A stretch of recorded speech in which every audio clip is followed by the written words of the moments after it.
If you're looking to start a gardening journal or just want a way to organize your gardening projects, then I have 22 different ideas that you can include which will help your growing season go more smoothly. The first idea we have is a seasonal planting reference. This tells you, for all of the different crops you have, when is the appropriate time to put them in the ground. Rather than drawing it up myself, I just found a reference online, printed it off on sticker paper and stuck it into the notebook. And it's good to note that this one is specifically for New Zealand, so if you're going to be putting this kind of reference into your journal, make sure that it's suitable for where you live. The general structure though is that we have all of the different fruits and vegetables down the side here.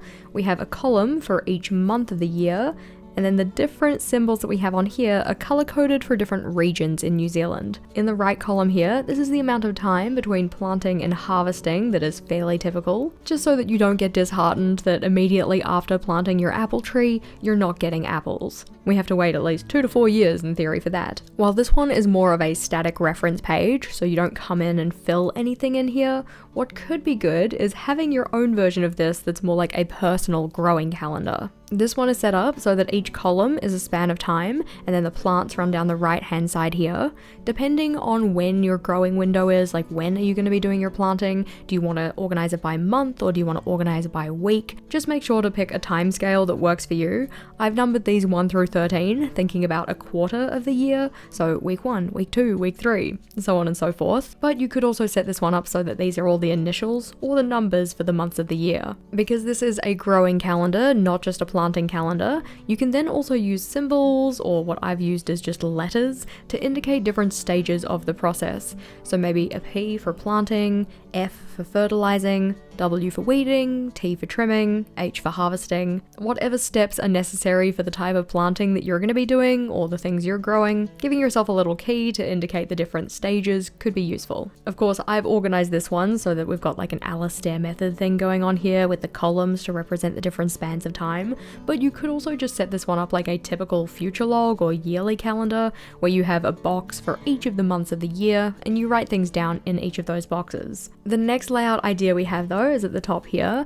and that's having a plant fact file. This is essentially just a little summary of information for each of the plants you're putting in your garden, and the example I've used here is broccoli because my partner Vogel recently grew some broccoli and it went okay. I think that a plant fact file would probably have been helpful, especially given how far apart you're supposed to plant broccoli. Yeah, the place that we planted them was not suitable for that. But the kind of information you can include in here very much depends on what is actually going to be relevant to your plants. Things that I have are height, the foliage type, the kind of climate that it grows in, soil needs, any kind of preparation you need to do for the soil, the positioning that you should have for the plant, like full sun, partial sun, that kind of thing, what kind of flowering we have, any type of feeding that we need to do, and how often it should be watered. Having these as a handy reference in your journal can just make sure that you're giving the plants what they need. The next idea we have though is a growing guide. Now this one could be incorporated into your plant fact file, or if you're just really wanting to strip it down to what do I need to do to grow this plant as best as possible, then just having some simple bullet points for each of your plants could be more helpful. I have again used broccoli because these were found on the same website. So what kind of things do we need to do to ensure that we get the best crop of broccoli possible? Or whatever plant you're planting. One of the things that has kind of deterred me from doing a home garden for the longest time is that I like the produce in the supermarket, and anytime I ate from a home garden, I found that those weren't the same things. Like the green beans at the supermarket were not the same as the green beans that we were harvesting from our garden, and that's because I didn't really pay much attention to the variety of different plants. So having some kind of log of your preferred plants and their varieties could be useful for making sure you're picking up the right kind of seeds. I've set this one up as just a simple table, so we have a column for what type of crop, so for instance like potatoes, and then different varieties that you prefer, so maybe agria and the red waxy ones. I don't know what the red waxy ones are called. If you're more of a visual person though, it can pay to print off pictures of the different varieties you like so that you have a visual tied to the name, but a simple summary could also be helpful too. Before we flip over and have a look at our next idea though, if you were looking to start your gardening journal and needed a notebook to do that, then I'd recommend the sponsor of today's video, Tifosi. They have an absolutely gorgeous range of notebooks, including the one we're using in this video, with a range of different paper types and different colors to suit pretty much any journaler. If the A5 size was too small for you, then they have recently come out with B5 sizes, which are considerably bigger compared to the A5 one. Putting those both on screen here, you can see how they kind of compare. And if we take a step out, you can see how they would both look if they're right side up. This one has a lot more space to play, so if you were wanting to make larger layouts or have larger handwriting, then this size might be preferable. Regardless of which one you pick though, the covers are absolutely beautiful, and they come in a range of different materials, so you can find one that suits you. If you wanted to check out their range and find your next notebook, then jump over to the Tifosi website and be sure to use code JashiiCorrin10 for 10% off your order. We love savings. Thanks to Tifosi for sponsoring today's video, and the next idea we have is what I'm calling a perfect pairs log. This can also be called companion planting, and it's effectively plants that you can plant together because there's some kind of benefit from doing that. Now, before doing the research for this video, I thought that the pairs were a lot more limited than they actually were. This is just a small range of companion planting that you could do, but you can find some really great references online, both in picture format and just written format, that you can either print out and stick into your journal or transfer in. If you're kind of trying to, I don't know, like hack your gardening and get the benefits that come from planting these things together, having a reference of what you should be planting together could be very helpful for that. I feel like I need to give this to Vogel so that he can do this in our home garden. Thinking about planning your home garden though, something that could be super useful for making sure you're using your space well and things are in the places that are most sensible for them, is making a garden layout map. For this one, you're effectively just taking a bird's eye view of your garden area and indicating where you're going to be planting particular things. You can draw this one straight into your journal using, a ruler and trying to make it to scale, or you can also find some really helpful generators online that you just put the dimensions of your garden in, and then you can play around with different elements, put them in different places, move them around, and then of course print that off and stick it into your gardening journal. When you do this, you don't have to make it quite as decorative as the one we have here. You can just use simple colors or shading or different symbols to indicate different plants. And you might also want to make your map multiple times depending on the time of day or the season, especially if like the level of sunlight changes or if you have particular areas in your garden that get very wet. For instance, all along the back of my fence gets so super soggy, so if I'm gonna plant anything there, I need to make sure I'm mindful that it's gonna be pretty dry in summer, but incredibly wet in winter. Once you've planned out your garden though, making sure you have a project plan for how you're gonna tackle it could be a next logical step. I've tucked this one into the top corner of the layout, mainly because all of these are just ideas, but if I was going to do this properly, like in my regular journal, I would probably make it span a full spread so I could be really thorough about what needs to be done. For this top corner version though, I've kept it fairly simple. We have a list of things that need to be purchased, and then on this side we have a task list that we can break down into different weeks. That way you don't have to do every single step in just one weekend. You can space your work out over a period of time. I've said week numbers, but if you want to do this in a kind of shorter span of time, these could be days as well. Other areas that you might want to include on a project plan could be things like contact details for anybody who's working with you. It could be a budgeting section like we've got at the bottom. The map could also be part of the project plan. And you could also make another plan, which would be something like a maintenance plan once the project has kind of been finished. Moving to the bottom though, this is where we have the budget. This could either be for just like your everyday gardening needs, or it could be for the larger projects like we talked about before. I've set this one up so it would just be kind of an ongoing thing. We have a set period of time. I've just picked the first quarter of the year, and on here you would list the item, the cost per item, how many of each of those items, and then multiplying those together, what's the total cost for that thing. Down the bottom you could also put in a total space so you can see how much you spent on your garden in the first quarter of the year, or whatever span of time you've dedicated it to. This one could also be quite useful to compare to something like how much did I save by growing my own crops. So yeah, broccoli at the supermarket is this much, but the seeds that I made, 10 broccolis out of, they only cost this much. Can be a little way to kind of like see the rewards from growing your own things. Flipping over though, the next idea we have though is a plant wish list. So similar to the budget, we're going to have some prices in here as well, but this one has a column to say what plant you're looking for,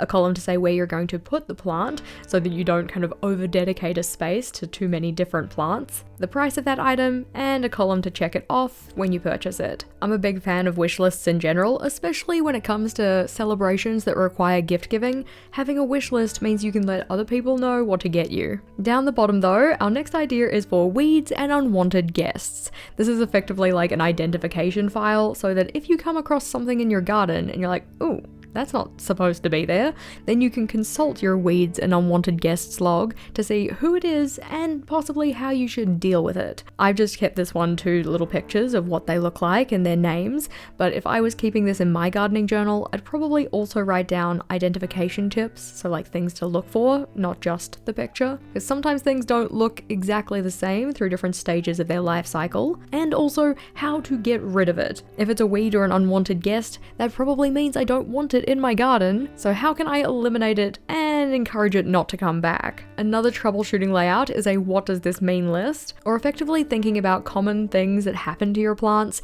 and you don't necessarily remember how exactly to treat them. Especially if you're just getting started, having a log of the common problems that could arise with your plants and what you should do to treat them could be useful to make sure that you don't lose your plants. For each of these we have a picture of what they look like and a space to write down what the cause of that thing is and how to fix it. Of course, this one again is just tucked into a corner. If I was going to put this in my journal, I'd probably expand it so each of these issues takes up their own line, just so you have enough space to actually write things in. Another idea is having what I'm calling a recipes and combos log, and this isn't so much about cooking or making things with the foods that you're growing, but more so soil compositions, making fertilizers, making pesticides, anything that you want to DIY at home rather than buying pre-bought stuff from wherever you get your gardening supplies. What are the ratios that you need to use and the ingredients so that you don't make something hazardous? For instance, recently Vogel and I made some terrariums and we had to keep going and looking up the composition of the terrarium soil because we kept forgetting it and didn't make enough and all of that kind of thing. Having a reference of it would have been quite useful.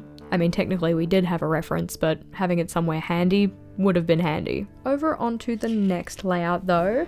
For this idea we have homegrown plates, and this is where we are using the stuff from our gardens. Now of course, it does depend on what you're growing. Some things that we grow are not edible, but if you are growing things that you want to eat, then having some recipes that you can use for your homegrown items could be a nice touch. These don't necessarily have to go in your gardening journal. You could also make a separate journal for recipes, but if you're growing things with very particular recipes in mind, including those could just be fun.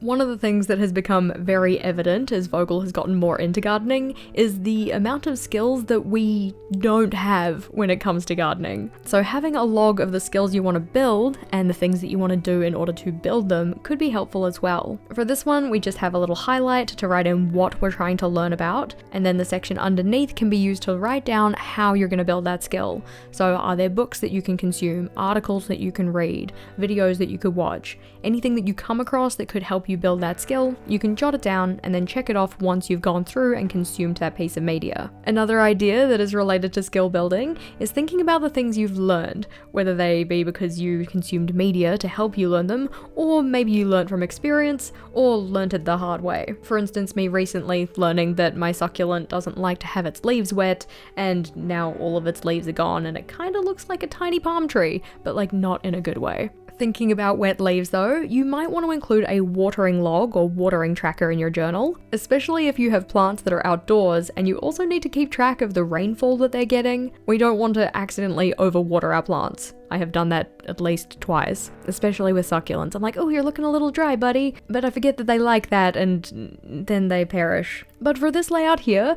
we have numbers 1 through 31 running down the left-hand side. So for each day of a 31-day month. The column next to this is to write down any rainfall and roughly how much. And then the columns that follow are for each of the individual plants. Now I've just labeled these A through I, so we would probably also need a key to indicate which plants each of these were, unless you go and put letters on their pots or something like that, which could be a useful way for you to be able to refer to them. But you can either just check off against each day as to whether you did or didn't water it. If you want to record how much you watered them, you could have some kind of key or, code that indicates how much it was, just so that across the span of the month you can see when they got watered and make sure they're getting watered as much as they need to be. Over onto the next page though, the next idea is a weather or temperature tracker. This one I've set up like a year in pixels, so we again have 1 through 31 down the side, but each of these columns has an initial that represents a month of the year. That's why this bottom line here is jagged, because not every month has 31 days. Within each of these boxes though, we can indicate the high temperature and low temperature for the day, So I've just got a little code up here that shows me that the high temperature is the top half of the circle and the low temperature is the bottom half. Along with this, we also need to indicate what each of the colors mean. And while I've combined these together, so putting both the high and low on the same thing, you could separate these out to make it a little easier for yourself. Over on the right hand page here though, this is what we're calling a yield or harvest log. I've set this one up so that you'd have to turn the journal to view it properly, but you could also span this one over a full spread so that you have enough writing space. In terms of this one though, we have a column for the crop, a column for the variety, and then the columns that follow here are to write down the date and the harvest. Depending on what unit you're using, you might also want to indicate that somewhere. In this example, I'm thinking about potatoes, so it's just like, oh yeah, 16 potatoes. But you might also want to measure it in grams or pounds, ounces, whatever unit of mass you like to use. And then after however many harvests, you can write down the total that you harvested from that plant. Depending on how many plants you're planting, you might need more space for this one, so it might span a couple of spreads. But I've just tucked it onto this page here. Flipping over though, our next idea is a this month in the garden log, which effectively just looks like a monthly calendar, but rather than writing events and appointments on here, you're just noting down what you got up to in the garden. You can kind of think of this one as a bit of a memory log, so recording your gardening memories in here, but it can also be useful to just remember when certain things got done. Or whether they got done, I suppose. You could also include your watering log on here, so keeping track of when watering happened, and kind of make it a combo layout that records a bunch of different information. The next idea we have though is a weekly gardening list, and this one is just set up like a regular kind of weekly structure. So we have a space for each of the days of the week, those ones having the weather in, which you don't have to draw an icon, I just thought it was a little bit fun, and you can record the high and low temperature, either that happened or that was forecast. Beside this, you can write down any particular tasks that you want to do on specific days as it pertains to your garden. And then in this larger column, you can write down just a running checklist of things you want to do at some point, but they don't necessarily have to be done on a specific day. Of course, you can also use this structure as just a general weekly log as well. It doesn't have to be used for gardening, but given it's in this video, we've got a gardening focus. The next layout though, you might be able to see is shiny, and that's because I've put contact paper over the top. I don't know why it's called contact paper, it's definitely not paper, but it's effectively that kind of plastic material that we used to wrap our books in when we were in like middle school to protect them. But this essentially turns this layout into a little whiteboard. As you can see here, this is the daily do's, or things that you want to do daily to take care of your plants. And the reason that I've put this plastic over it is to make it a reusable layout. That means that each day I can come in and make sure that Aloe Freddy has been watered. If he needs watering, he has an aloe vera plant. I can make sure that I have cleaned off his leaves if he needs that, given him any kind of liquid feed if he needs it, make sure he is appropriately placed so he can get the sun, and trimmed off anything that needs trimming. I can also do that for my other plants, Susie Cato, Pierce, Terra, and the Frizz, and then at the end of the day, I can just rub those off so it's ready for the next day. Now, of course, you do not have to put the plastic contact paper over the top to make this reusable, you could just use a pencil. I just think it's a bit of fun to have it effectively like a little whiteboard in my journal, but if you didn't want it to be check-offable, you could also make this a flip out, where it just flips out from the front of your journal so that you can refer to it from any other page. While this has been 22 ideas, there are actually plenty more. I have a list of 60 ideas for you if you want even more inspiration for your gardening journal. That one's available in our free resource library, so just scan the QR code here on screen to take yourself over to that. Let me know about any of the layouts you'll be using to help organize your gardening. But when it comes to Vogel and Mines gardening, typically we're doing this to grow vegetables, which means it could pay to have some food-related layouts in your garden journal too. If you wanted some inspiration for layouts related to food for your journal though, this video is the next one to check out. That one has a great collection of ideas for how to plan your meals and use your harvest, so click or tap on that one and I'll see you over there.